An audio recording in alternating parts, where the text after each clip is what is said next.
One of the biggest challenges we're all facing is the transition to touch. Just what adjustments do we need to make for fingers and thumbs? In Apple's Human Interface Guidelines, they recommend a minimum target area of 44 by 44 points. Windows Phone 7 suggests 34 by 34 pixels, with at least 8 pixels between touchable controls.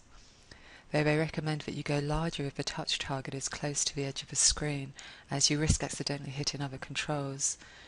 Try to leave some padding above the toolbar, as it's an area susceptible to mistaps. Another common problem that we saw earlier are stacks of links with little vertical spacing. Users are forced to either mistap or zoom. Your footers, tables of content, and pre-headers will likely all need to be reworked, and you should pay particular attention to the mobile version link in your pre-header if you're still using one. You should also consider if the user might be wearing gloves and just try to make your touch targets as big as you can get away with. Two resources to help you get started are mobile design patterns and each platform's UI guidelines. Windows Phone 7 has a different look from iOS.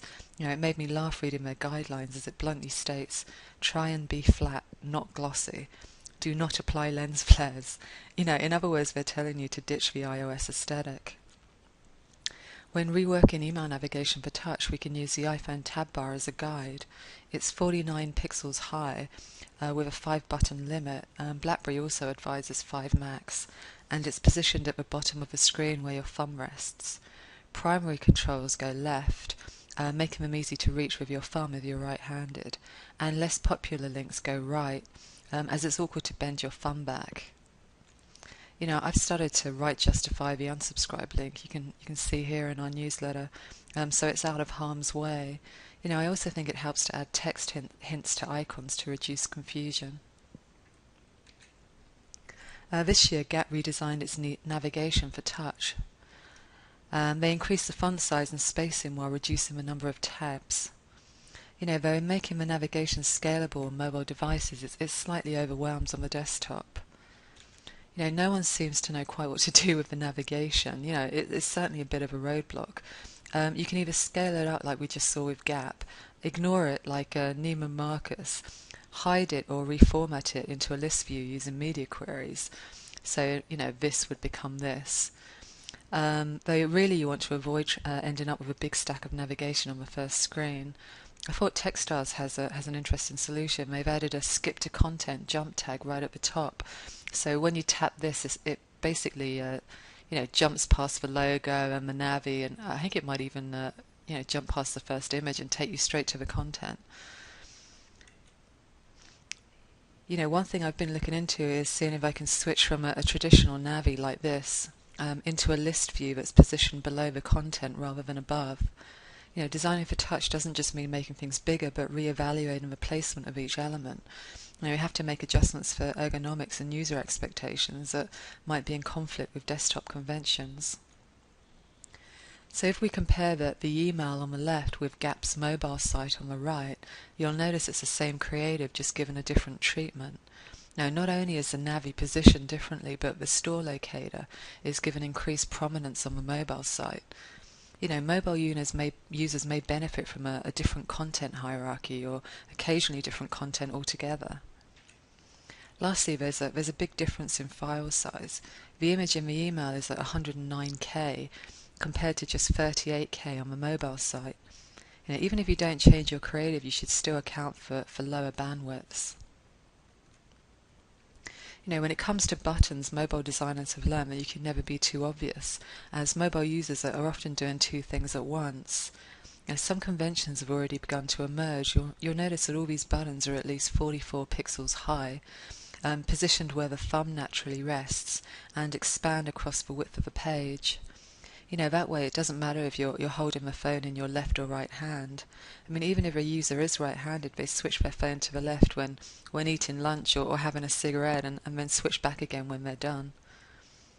If you compare those mobile call to actions with these tiny touch targets in these emails.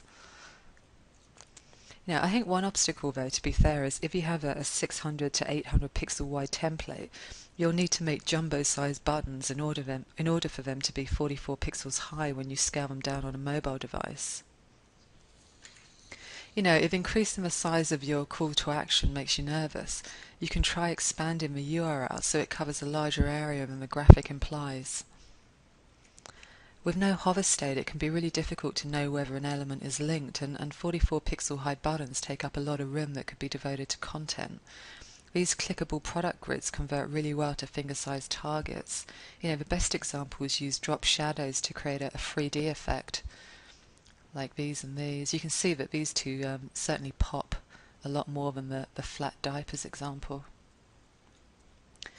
Many mobile apps also use grids as navigation to make the most of the limited space. Another thing that Apple states in their guidelines is buttons, pickers and sliders should have contours and gradients that invite touches. They also recommend replicating the look of high quality materials such as wood, leather or metal. For me, the use of textures, lighting and 3D effects really comes into its own on the iPad. I've noticed a lot of flash sale companies like Swirl, Gilt Taste and Josh & Main all add in corner effects. Rulala recently stated that 22% of their sales are coming from mobile and that their iPad sales are through the roof, with 50% of mobile sales going through the tablet. While there may be fewer environmental distractions, desktop email is packed with interface clutter, and we're often multitasking, whereas the iPad isolates email creative, even framing it like a piece of art, which allows us to focus while we're relaxing on the sofa. Even though mobile email is more likely to be in bed than on the go, I still think simplified layouts are a safer bet. We're still designing for tired users with little time to spare. Smaller screen sizes mean that you can view fewer products at a time compared with, say, the desktop, which can accommodate more detailed imagery. Dense editorial layouts just don't translate that well. Desktop users have always spent just seconds scanning emails, so editing down your copy and reducing the cognitive load benefits either environment. It goes without saying that you'll need to increase font sizes.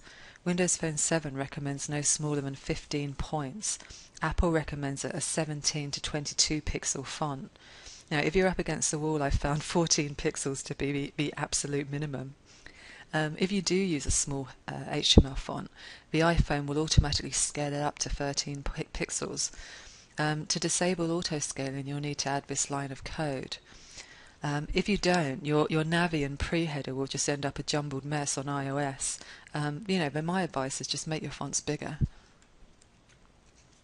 Poor contrast is really heightened on tiny screens, making small elements hard to read. If you add in kind of partial attention and who knows what lighting conditions, white text on a grey background is really not advisable. It's also always worth doing a grayscale check with mobile emails. So that's the touchy section summed up. So thanks very much for your time, and I sincerely hope it's been useful. Feel free to drop me an email at anna@stylecampaign if you have any questions. Cheers everyone.